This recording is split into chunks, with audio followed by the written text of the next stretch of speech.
নবী ফুল সিরাতের ফুল দেখিয়া দিলেন নবী কান্দিয়া। এই যারা ফুল সিরাতের ফুল পার হতে চান তারা বলেন না রে বাবা, নবী ফুল সিরাতের ফুল দেখিয়া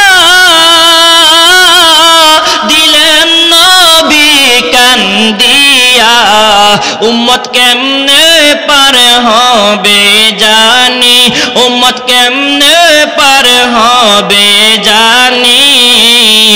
দয়া করো আমি দয়ার ভিখারি, নবী মায়া করো। ওলি হওয়ার পূর্ব শর্ত হচ্ছে তাহাজ্জুদ পড়তে হবে। নবী যখন আদেশ করে, আবু হুরায়রা গভীর রাত যখন 3টা বাজে সে দরজা খুলে ওযু করল। ওযু করার পরে সে তাহাজ্জুদের মধ্যে দাঁড়ালেন আল্লাহু আকবার বলে। গভীর রাত কয়েক রাকাত নামাজ পড়ার পরে এই আবু হুরায়রার ঘরের মধ্যে কে জানি টুকটুক শব্দ করে, টুকটুক শব্দ করে।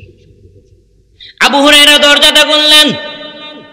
গভীর রাত আবু হুরায়রা দরজা খুলিয়া দেখে আবু হুরায়রার ঘরের সামনে একটা সুন্দরী রূপসী মেয়ে দাঁড়িয়ে আছে।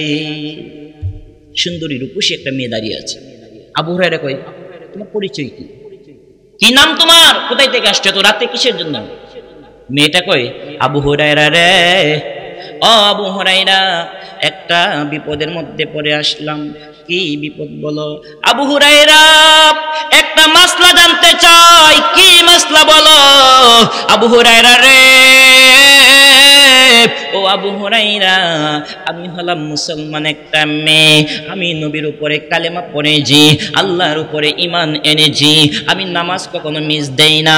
তাহাজ্জুদের নামাজ পড়ি, ইশরাকের নামাজ পড়ি, আওবিন পড়ি, মাঝে মাঝে রোজা রাখি। আল্লাহওয়ালা একটা মানুষ। কিন্তু রে আবু হুরায়রা, একদিন আমি শয়তানের ধোঁকায় পড়ে আমি একটা গুনাহ করে ফেলেছি। ও আবু হুরায়রা, গুনাহটা করার পরে আমার তো কিছু ভালো লাগে না। কি গুনাহ করেছ? আবু হুরায়রা, একটা ছেলের সঙ্গে আমার সম্পর্ক হয়ে যায়। সম্পর্ক হওয়ার পরে ওই ছেলের সাথে আমার জিনা হয়ে গেল। জিনা হওয়ার পর আমার পেটের মধ্যে বাচ্চা চলে আসলে, কিন্তু আমার তো বিয়ে হয় নাই, আমি তো বিয়ে করি নাই। আমার পেটের মধ্যে বাচ্চা চলে আসলো, আমি কি করব? কেমন করে এলাকার মানুষের সামনে আমি মুখ দেখাবো? এই চিন্তা চেতনা নিয়া, এই টেনশন নিয়া আমি গভীর জঙ্গলায় চলে গেলাম। 1 মাস, 2 মাস, 3 মাস, 4 মাস, 5 মাস, 6 মাস, 10 মাস যখন হয়ে গেল, আমি বাচ্চাটা প্রসব করি। ও নবীর সাহাবী আবু হুরায়রা, আমি তাকিয়ে দেখি সন্তানটা এত সুন্দর, চাঁদের মতন ফকফকা, কিন্তু তাকে আমি বাঁচতে দেই নাই। কারণ সে যদি বাঁচে তার বাবার পরিচয় আমি দিতে পারবো না।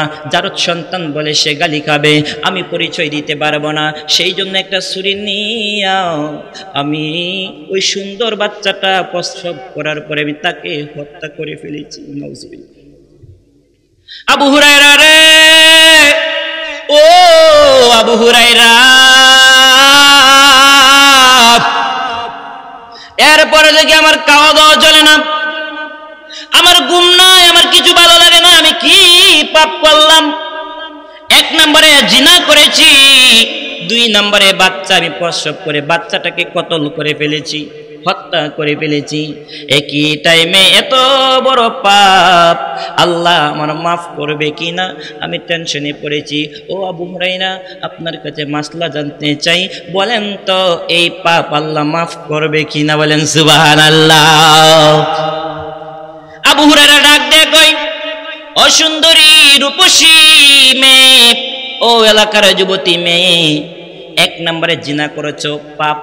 2 নম্বরে তুমি বাচ্চাটা কতল করেছো, হত্যা করে ফেলেছো, পাপ। একই টাইমে 2টা পাপ করলা, এত বড় পাপ আল্লাহ করবে না কোনোদিন মাফ। বলেন সুবহানাল্লাহ। ফতোয়া দিয়ে দিলেন। ফতোয়া যখন দিলেন, আবু হুরায়রা কয়, দুনিয়ার মানুষেরা সাক্ষী থেকে যাও, আমি যখন বলছি এত বড় পাপ আল্লাহ মাফ করবে না, আমি তাকিয়ে দেখি মেয়েটা কপালের মধ্যে, মাথার মধ্যে, বুকের মধ্যে তাপ্পর মারতে মারতে মারতে মারতে মেয়েটা চলে যায়। আল্লাহকে ডাক দিয়ে কই, আল্লাহ গো গো আল্লাহ, আল্লাহু আকবার। মাবুদ, আমি কি পাপ করলাম? এই পাপ নাকি মাপ হবে না? আবু হুরায়রা কয়, আমি তাকে দেখি, মেয়েটা কান্দে আর কয়, গফুরুর রহিম নামে তোমার আল্লাহ হো আল্লাহ হো আল্লাহ, গফুরুর রহিম।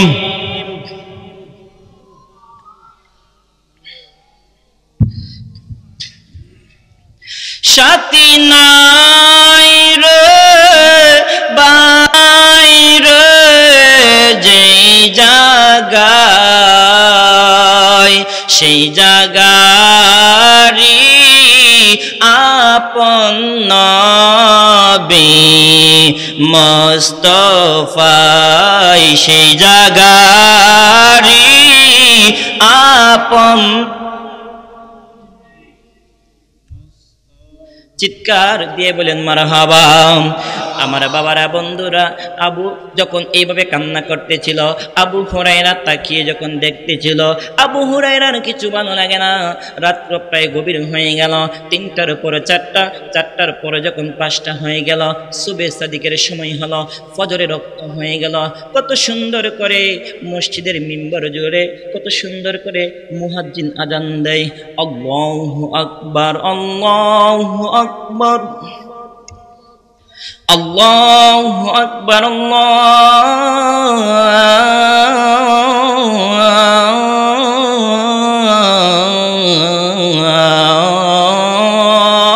আল্লাহু আকবার। আশহাদু আল্লা ইলাহা ইল্লাল্লাহ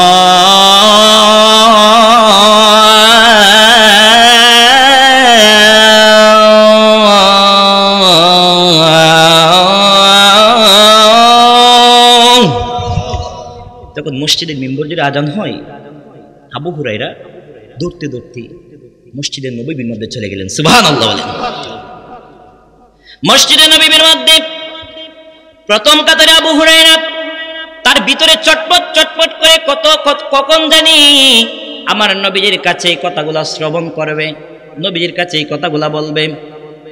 ফজরের নামাজ শেষ হওয়ার পর সমস্ত সাহাবায়ে কেরামরা নবীর কাছে সমস্ত দুঃখের কথাগুলা বলে, মাসালা আদান প্রদান করে।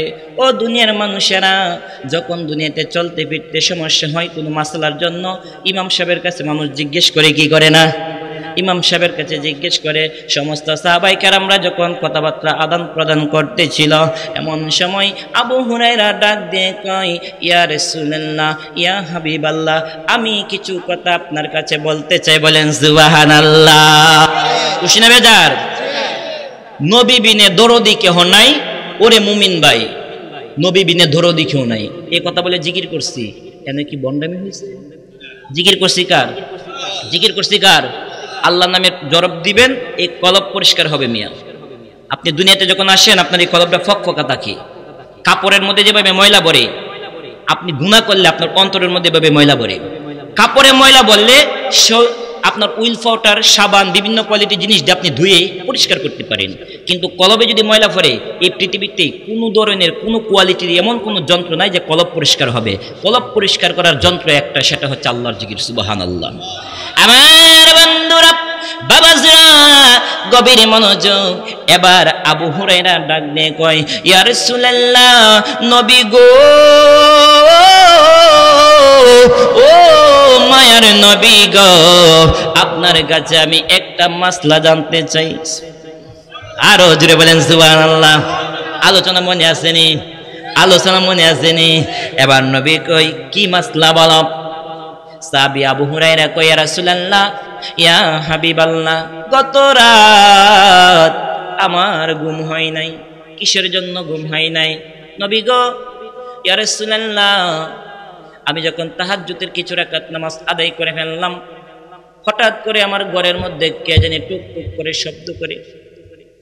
দরজাটা খুলিয়া তাকিয়ে দেখি এলাকার একটা সুন্দরী রূপসী মেয়ে আমার ঘরের মধ্যে টুক টুক করে শব্দ করে। জিজ্ঞেস করলাম, কিসের জন্য আসলা? নবী গো, আমার কাছে একটা মাসলা জানতে চাই। কি মাসলা? গুনাহ করেছে, পাপ করেছে, জিনা করেছে, বাচ্চা আসলো পেটের মধ্যে, বাচ্চাটাকে কতল করেছে, জবাই করে ফেলেছে। এত বড় পাপ আল্লাহ মাফ করবে কিনা জানার জন্য আমার কাছে আসলো। নবী গো, এত কঠিন পাপ, মাসলা জানতে চাই। আমার নবী ডাক দিয়ে কয়, ও আবু হুরায়রা, এই মাসলার উত্তরটা তুমি কি দিলাম? ইয়া রাসূলুল্লাহ, আমি ডাক দিয়ে বললাম, এত বড় পাপ আল্লাহ করবে না মাফ। আমার নবী ডাক দিয়ে কয়, আবু হুরায়রা রে, কই আল্লাহু আকবার, জোরে বলেন। আবু হুরায়রা, মাসলাটা তুমি সঠিক বলো নাই, ঠিক বলো নাই, ভুল বলেছো। ইয়া রাসূলুল্লাহ, জিনা করেছে, বাচ্চা আসছে পেটে, হত্যা করে ফেলছে, বাচ্চাটাকে জবাই করে ফেলছে, এত বড় পাপ।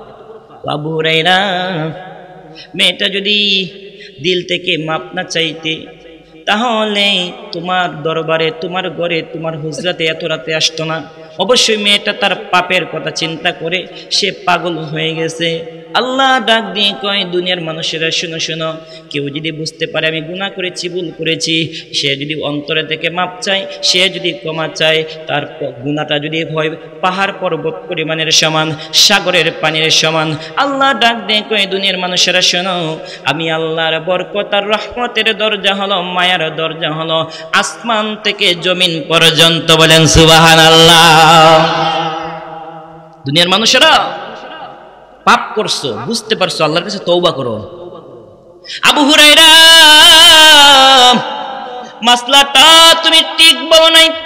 কেন ঠিক বলি নাই? ও আবু হুরায়রা, গত রাত আল্লাহ আমার কাছে ওহী নাজিল করল, সূরাতুল ফুরকান আয়াত নাম্বার হচ্ছে 70, ইল্লা মান তাআবা ওয়া আমানা ওয়া আমিলা আমালান সলিহান ফাউলাইকা ইউবাদদিরুল্লাহু সাইয়্যাতিহিম হাসানাত ওয়া কানাল্লাহু গফুরার রহিমা।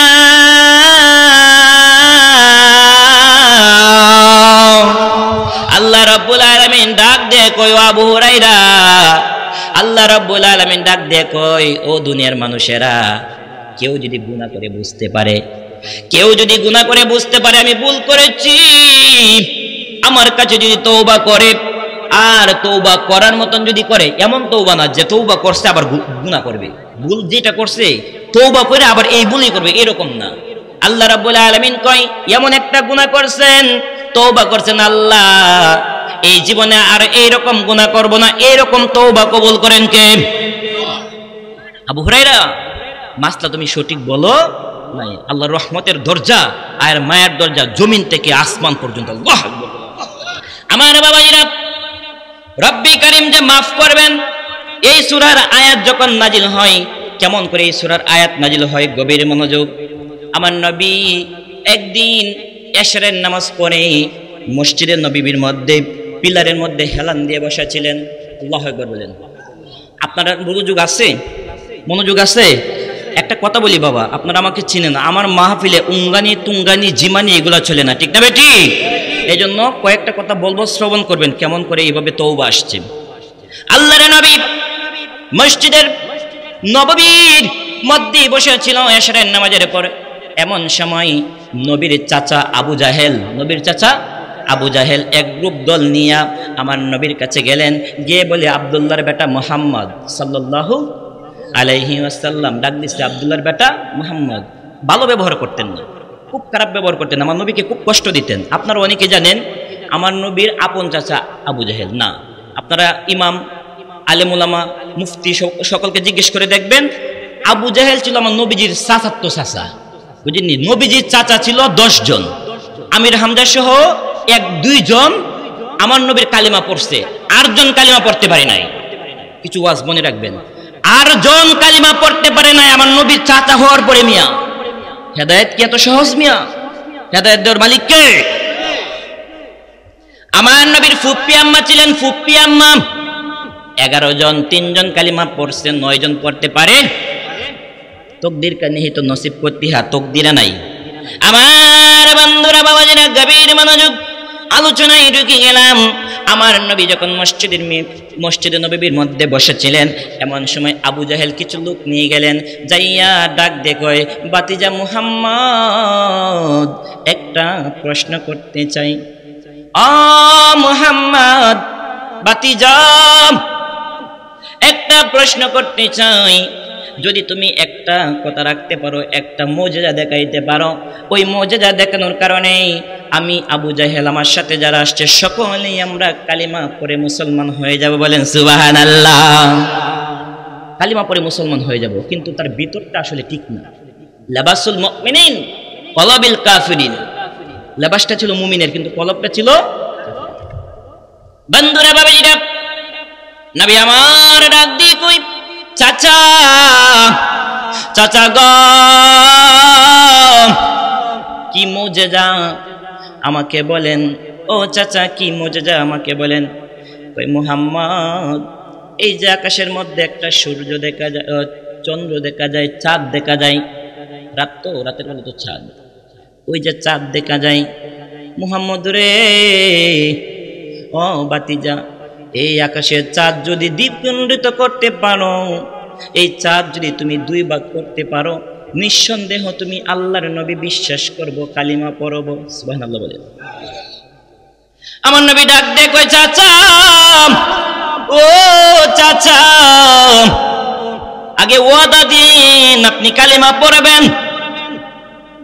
ঠিক আছে, আমি ওয়াদা দিলাম, আমি কালিমা পড়ব। এবার আমার নবী আকাশের চাঁদের দিকে নজর করে, এই আঙ্গুলটার নাম হচ্ছে শাহাদাত আঙ্গুল। নাম কি? শাহাদাত আঙ্গুল। আরবিতে বলে মুসাব্বাবা, আরবিতে বলে মুসাব্বাবা। এই মুসাব্বাবা আঙ্গুলটা আকাশের চন্দ্রের দিকে নজর করিয়া বিসমিল্লাহি আল্লাহু আকবার বলে একটা রেক করলেন। আল্লাহু আকবার। আরো জোরে বলেন সুবহানাল্লাহ। আঙ্গুলটা আকাশের দিকে নজর করিয়া একটা রেক যখন করে, রেক করার সাথে সাথে ওই চাঁদকে দ্বিখণ্ডিত করে দিয়েছেন কে? চাঁদ দ্বিখণ্ডিত হয়ে 2 ভাগ হয়ে 2 জায়গায় গিয়ে পড়ে গিয়েছে। এই দৃশ্য দেখে আবু জাহেল কই, আমার চাচা, আবু জাহেল কই, আমার বাতিজার মতো জাদুঘর এই জমিনে হতে পারে না। নাউজুবিল্লাহ। কথা কাজে ঠিক আছে নি? এখনো বর্তমান জীবনের মধ্যে অনেক মানুষ আছে কথা কাজে ঠিক। মুহাম্মদ, তুমি যে জাদুঘর, আর কোন সন্দেহ নাই। নাউজুবিল্লাহ বলেন। ওই দলের মধ্যে একজন লোক ছিল অত্যন্ত জ্ঞানী। একটা দলের মধ্যে যদি 10-15 জন লোক থাকে, দেখবেন এক একজনের জ্ঞান কিন্তু ভিন্ন রকম, ঠিক না? জ্ঞানী ছিলেন, যদিও সে কালিমা পড়ে নাই, মুসলমান না, সে জ্ঞানী। পরের দিন সকালবেলা এলাকার দূর দূরান্তের এলাকার মধ্যে সে চলে গেল। মুহাম্মদ যে আসমানের চাঁদকে দ্বিখণ্ডিত করলো, এই কথাটা সত্য কিনা যাচাই করার জন্য এলাকার মধ্যে জিজ্ঞেস করে, তারও মানুষ বলে, অনেক মানুষ বলে, হ্যাঁ আমরা দেখেছি এই আকাশের চাঁদ কেমন করে 2 ভাগ হয়ে গেছে। আরো জোরে বলেন সুবহানাল্লাহ। এলাকার মানুষ যখন সাক্ষী দেয়, আমরা দেখেছি আসমানের চাঁদ 2 খণ্ডিত হয়েছে, ওই চালাক লোকটা আমার নবীর দরবারে একা একা চলে গেলেন। যাইয়া আমার নবীকে ডাক দিয়ে কই, ইয়া রাসূলুল্লাহ, ইয়া হাবিবাল্লাহ, নবী গো, ও নবী, গত রাত আবু জাহেলের সাথে আমি আসছিলাম। নবী, আমি সকলের সামনে বলতে পারি না। ও নবী, আল্লাহর নবী, দয়াল নবী, আজকে আপনার কাছে একটা কথা আমি জানতে চাই। কি কথা? আমাকে আর এদিক সেদিক না দিয়া আপনি নবীর হাতে হাত মিলাইয়া আমাকে কালেমা পড়ায় দেন, লা ইলাহা।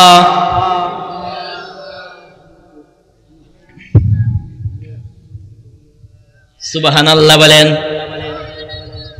আমার নবী যখন কালেমা পড়িয়ে দিলেন, যুবকটা মুসলমান হয়ে গেল। নবী আমার নাম দিলেন আব্দুল্লাহ। কত সুন্দর একটা নাম। নবী আমার নাম দিলেন আব্দুল্লাহ, মানে আল্লাহর বান্দা। নবী যখন আমার নাম দিলেন আব্দুল্লাহ, আল্লাহর বান্দা নাম দেওয়ার পর ওই লোকটা রেগুলারলি নামাজে চলে আসে। যেহেতু সাহাবী হয়ে গিয়েছে, কালিমা পড়ছে, নামাজ পড়ার দরকার আছে না নাই? রেগুলারলি সে নামাজ পড়ে।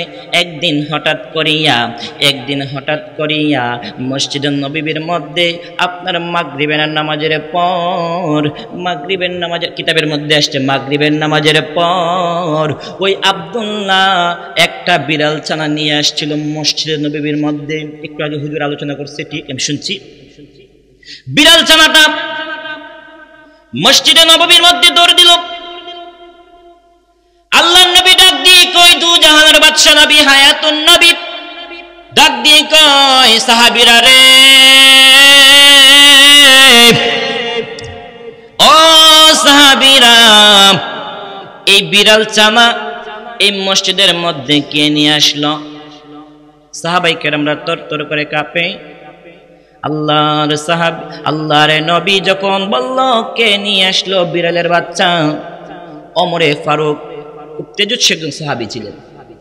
ইয়া রাসূলুল্লাহ, ইয়া হাবিবাল্লাহ, আপনার আদরের সাহাবী, মহব্বতের সাহাবী নতুন মুসলমান হয়েছে, নাম হলো আব্দুল্লাহ। আব্দুল্লাহ এই বিড়ালের ছানা মসজিদের মধ্যে নিয়ে আসছে, বলেন সুবহানাল্লাহ।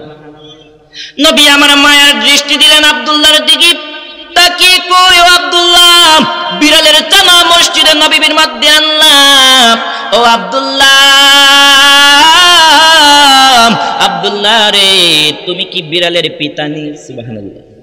নবী আমার মুস্কি হাসি দিয়ে বলল, তুমি কি বিড়ালের পিতানি, মানে তুমি কি আবু হুরায়রা নি? আবু হুরায়রা নামের শব্দের অর্থ হলো বিড়ালের পিতা। সুবহানাল্লাহ। সূরাতুল ফাতিহার পরে একটা সূরা আছে, সূরাতুল বাকারা। বাকারা শব্দের অর্থ হচ্ছে গাবি। সুবহানাল্লাহ বলবেন না? তুমি কি বিড়ালের পিতা? আমার নবী যখন বলল তুমি কি আবু হুরায়রা বিড়ালের পিতা, রব্বে করিম ডাক দিয়ে কই, বন্ধু গো, তোমার মুখের কথাটা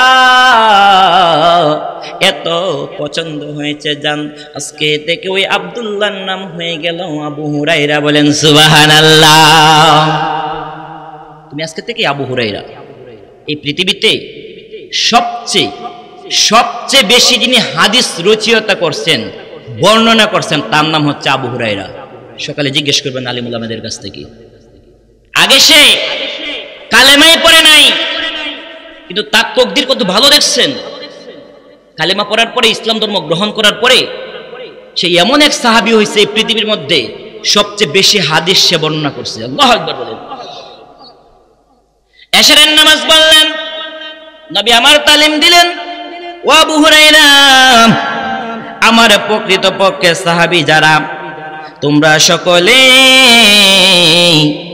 গভীর রাত হয়ে গেলে তাহাজ্জুদ গুজার হইবা, তাহাজ্জুদ পড়তে হবে।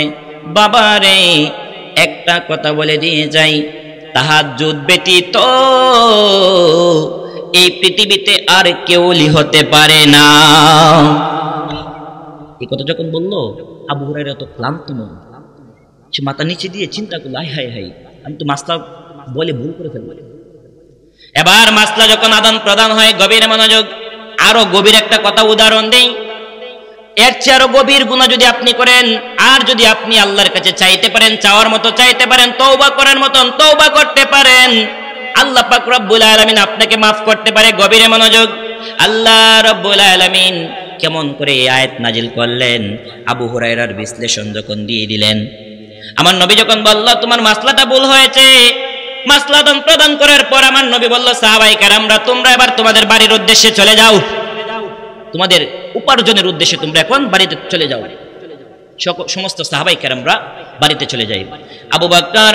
আবু বকরের বাড়ির দিকে চলে যায়, উসমান গনির বাড়ির দিকে চলে যায়, আলী রাদিয়াল্লাহু তাআলা আনহুর বাড়ির দিকে চলে যায়, উমর ফারুক রাদিয়াল্লাহু তাআলা আনহু উনি ওনার বাড়িতে চলে যায়। উমর রাদিয়াল্লাহু তাআলা আনহু ডাক দিয়ে কয়, দুনিয়ার মানুষেরা গভীর মনোযোগ। আমি যখন আমার বাড়ির দিকে যাচ্ছিলাম, যারা হজ করছে তারা বলতে পারবে, উমর রাদিয়াল্লাহু তাআলা আনহুর বাড়িতে যাইতে গেলে ডানে একটা কবরস্থান করে। আমি যখন বাড়ির দিকে যাই, হঠাৎ করে তাকিয়ে দেখি একটা পাগলা লোক, একটা যুবক বেবুরে কান্না করে, আল্লাহর দরবারে কান্না করে কবরস্থানের মধ্যে। আল্লাহ গো, ও আল্লাহ, আমি গুনাহ করেছি, ভুল করেছি, এই জীবনে গুনাহ করব না, এই জীবনে গুনাহ করব না। গুনাহ যখন করছে সে বুঝতে পারছে আমি গুনাহ করেছি, ভুল করেছি। আল্লাহ, আমি গুনাহ করেছি, ভুল করেছি, এই জীবনে আল্লাহর গুনাহ করব না। উমর রাদিয়াল্লাহু তাআলা আনহু থমকে গেলেন। কবরের মধ্যে একটা যুবক কান্না করে কিসের জন্য? তার এমন কি গুনাহ? এমন এক উমর, যেই উমর মদিনার অলিগলিতে দিয়ে চলাফেরা করেছে, শয়তান কিয়ামত পর্যন্ত ওই রাস্তায় চলাফেরা করবে না। ওনার নাম হচ্ছে উমর। সুবহানাল্লাহ বলেন। কেমন উমর? নবীর শানে উমরের বাবা যখন নবীর শানে বেয়াদবি করলো, ওই উমরে ফারুক গিয়ে তার বাবার কল্লা পর্যন্ত দ্বিগুণিত করে দিয়েছে। আল্লাহু আকবার বলেন। রিচার্জ করবেন, গভীর মনোযোগ, মোবাইলের মধ্যে চার্জ করবেন। উমর ফারুক রাদিয়াল্লাহু তাআলা আনহুর জীবনী নবীর শানে বেয়াদবি করার কারণে উমরের বাবার কল্লা পর্যন্ত দ্বিগুণিত করে ফেলছে। এত প্রেম, এত মহব্বত নবীর প্রতি। এই উমর বাড়িতে যাচ্ছে, তাকায় দেখে কবরস্থানের মধ্যে একটা যুবক অজরে কান্না করে, আল্লাহ, আমি গুনাহ করেছি, ভুল করেছি রে আল্লাহ, ও আল্লাহ, আমাকে মাফ করে দাও। আপনি যদি মাফ না করেন বান্দারে, বলেন আপনার বান্দা যাবে মাওলা কারে দারে, ঠিক না বেঠিক? আল্লাহর দরবারে কান্না করে আকাশ পানে তাকায়, নাকের মধ্যে বুকের মধ্যে যুবক তাপ্পর মারে আর কান্না করে আর ডাকে, তুমি তো মালিকুল কাদির, বানাও কত বাদশাহ ফকির। আল্লাহু আকবার বলেন। কথা ঠিক না বেঠিক? ঠিক না বেঠিক? সূরাতুল আলে ইমরানের 25 নম্বর আয়াতের মধ্যে আল্লাহ বলছে, কুলিল্লাহুম্মা মালিকুল মুলক। এই আয়াতের অর্থ হচ্ছে রব্বি কারীম বলছে যে আল্লাহ পাক রব্বুল আলামিন যাকে ইচ্ছা সম্মান দেয়, যার কাছ থেকে ইচ্ছা সম্মান কেড়ে নেয়। আল্লাহ পাক রব্বুল আলামিন যাকে ইচ্ছা রাজত্ব দেয়, আবার যার কাছ থেকে ইচ্ছা রাজত্ব কেড়ে নেয় একজন, তিনি কে?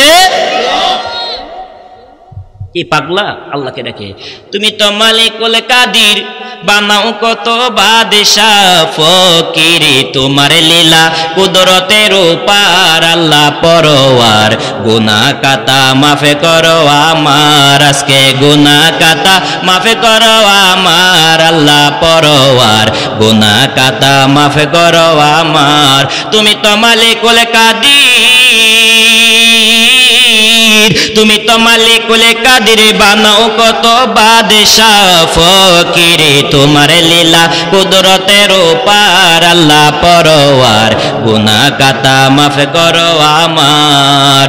হায়রে বেহেশতেতে হাওয়ায় আদম, তুমি নিষেধ করছো খাইতে গন্ধম, আদম গন্ধম কায়া কান্দে যারে যার, হায়রে গন্ধমের উসিলা ধরে,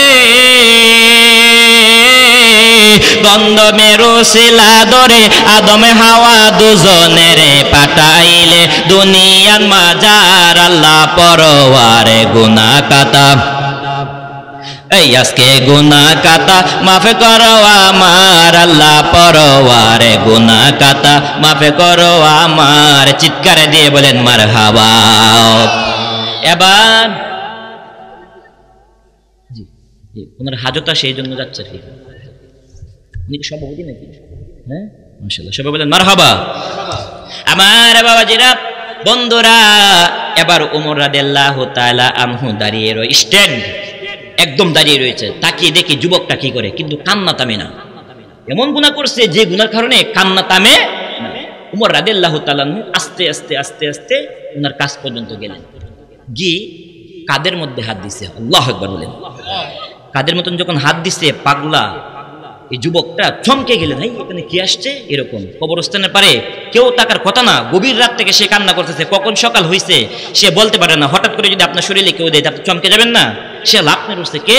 তাকিয়ে দেখে ওমর। সুবহানাল্লাহ বলেন।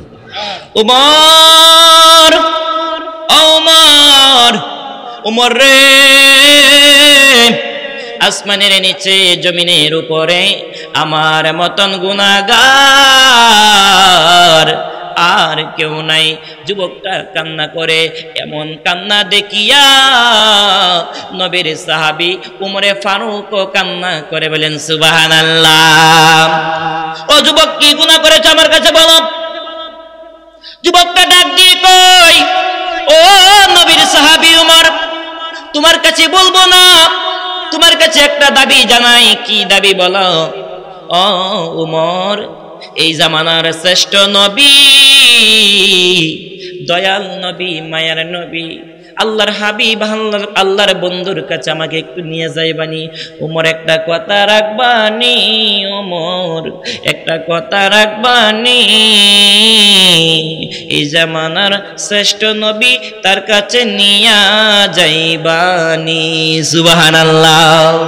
উমর রাদিয়াল্লাহু তাআলা আনহু কিতাবের মধ্যে আসছে, ডান হাতের মধ্যে তাবাদা শক্ত করে ধরছে, ধরার পরে তাকে নিয়ে যাচ্ছে দয়াল নবীর বাড়ি পর্যন্ত হুজরা মুবারকে।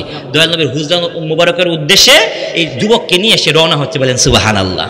আরো জোরে বলেন সুবহানাল্লাহ। হাঁটতে হাঁটতে হাঁটতে হাঁটতে ওমর যুবককে নিয়ে চলে গেলেন আমার নবীর বাড়িতে। নবীজির হুজরা মুবারকের সামনে যাইয়া এবার ডাক দিলেন, আসসালাতু আসসালামু আলাইকা ইয়া রাসূলুল্লাহ, আসসালাতু আসসালামু আলাইকা ইয়া হাবিবাল্লাহ। আমার নবী সালামের উত্তরে নিলেন, ডাক দিয়ে কই, উমর রে, এই তো কিছুক্ষণ আগে এই মসজিদে নববীতে গিয়ে তোমাদেরকে বিদায় করলাম, সকলকে বাড়ির উদ্দেশ্যে রওনা দিলাম, কিন্তু এখন তুমি আবার উমর কিসের জন্য আমার বাড়িতে? সুবহানাল্লাহ। ইয়া রাসূলুল্লাহ, নবী গো, ও মায়ের নবী, আমি আসতে চাই নাই। ইয়া রাসূলুল্লাহ, ইয়া হাবিবাল্লাহ, আমি বাধ্য হয়ে আসছি। কিসের জন্য আসলা? নবী গো, আমি যখন বাড়িতে যাই, আমি যখন বাড়িতে যাচ্ছি, আমার বাড়ির পাশে কবরস্থানের মধ্যে আমি তাকাইয়া দেখি গো, এই যুবকটা কিসের জন্য এই কবরস্থানের পাশে বসে বসে বেবুরে কান্না করে। ইয়া রাসূলুল্লাহ, নবী গো, তার কান্না দেখিয়া আমি তো সইতে পারি না, আমারও কান্না চলে আসছে। বললাম, কিসের জন্য কান্না করো? যুবকটা আমার কাছে বলতে চাই না, আমার কাছে আর যে জানাই, আপনি নবীর কাছে নাকি বলবে। ইয়া রাসূলুল্লাহ, ইয়া হাবিবাল্লাহ, ইয়া রাসূলুল্লাহ, ইয়া হাবিবাল্লাহ, নবী গো, এই যুবকটা আপনার কাছে বলবে, আমার কাছে বলতে চাই না। এবার শুনুন আপনি তার মনের বক্তব্য, কিসের জন্য সে গুরুস্থানে কবরের পাশে কান্না করে। বলেন সুবহানাল্লাহ। যুবক, উনি হচ্ছেন দয়াল নবী, মায়ার নবী। তোমার কি মনের কথা বলো তুমি তার কাছে। আল্লাহু আকবার বলেন। যুবক, উনি হচ্ছেন দয়াল নবী। যখন এই কথা বলছে, যুবকটা একটা দৌড় মেরে নবীজির চরণ মুবারকের মধ্যে ধরে কান্দে আর কয়, আমার দয়াল নবী বিকারি। সে বিকারি, ঠিক না বেটি? আমরা প্রেমের বিকারি, গুনার বিকারি, ঠিক না বেটি? হাসরের ময়দানে আমাদেরকে একজন পার করতে পারবেন, সুপারিশ করতে পারবেন, তিনি হচ্ছেন নবী মুহাম্মদুর রাসূলুল্লাহ সাল্লাল্লাহু আলাইহি ওয়াসাল্লাম। সমস্ত নবীদের নবী হবেন, সমস্ত নবীরা পর্যন্ত ইয়া নাফসি ইয়া নাফসি পড়বে, কিন্তু আমার নবী কান্দেন, রব্বি হাবলি ইয়া উম্মতি। সুবহানাল্লাহ বলেন। এই যুবকটা আমার নবীজির চরণে ধরে ধরে কান্দের কয়, আমার দয়াল নবী কান্ডারি, আমার আল্লাহর নবী সরওয়ারি, নবী মায়া করব আমি মায়ার বিকারি, নবী দয়া করব আমার দয়াল নবী কান্ডারি, আমার আল্লাহর নবী সরওয়ারি, নবী মায়া করম বিকা। হাসরের কান্ডারি হইয়া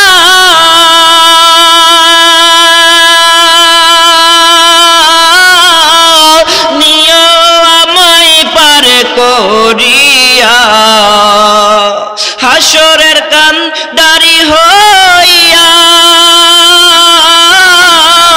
নিও আমায় পার করিয়া, আমি কাতরে মিনয় করি, আমিও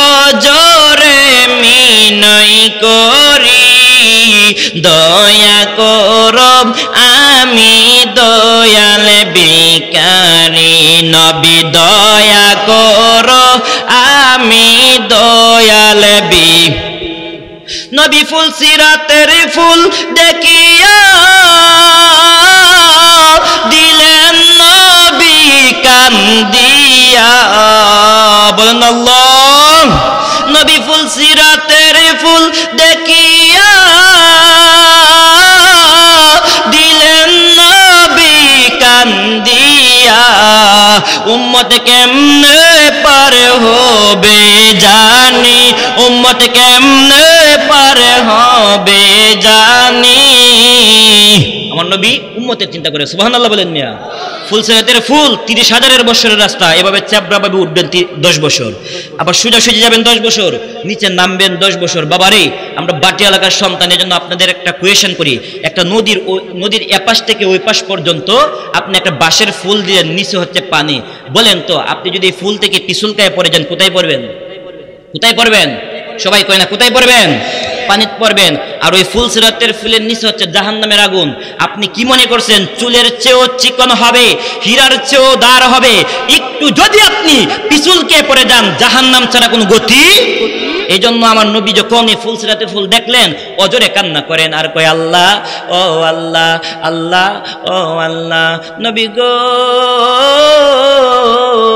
আমি কিসের জন্য কান্না করেছিলাম আমার নবী ডাক দে কয় আল্লাহ গো ওই যে ফুল সিরাতের ফুল আমাকে দেখাইলা এই ফুল সিরাতের ফুল 30,000 বছরের রাস্তা চুলের চেয়ে চিকন হবে হীরার চেয়ে দার একটু যদি পিছলকায় পড়ে যায় নিচে তো জাহান্নামের আগুন এই জাহান্নামের আগুনের মধ্যে যদি পড়ে যায় আল্লাহ আমার গুনাহগার উম্মত এই জাহান্নামের আগুনের মধ্যে পড়বে আমি নবীর প্রাণে সই না আরো জোরে বলেন সুবহানাল্লাহ এই জন্য আমার নবী এই ফুল সিরাতের ফুল দেখে দেখে কান্না করে আল্লাহ ডাক দিয়ে কয় হাবিব গো ও হাবিব আমি আল্লাহর বান্দা যারা আপনি নবীর উম্মত যারা তারা যদি আপনাকে খুশি করতে পারে নামাজ পড়ে আমল করে রোজা রাখে সব কিছু যদি ঠিকভাবে করে আকীদা যদি সঠিক থাকে ঈমান যদি মজবুত থাকে আপনি নবীকে কথা দিলাম এই ফুল সিরাতের ফুল অর্ধ সেকেন্ডে আমি আল্লাহ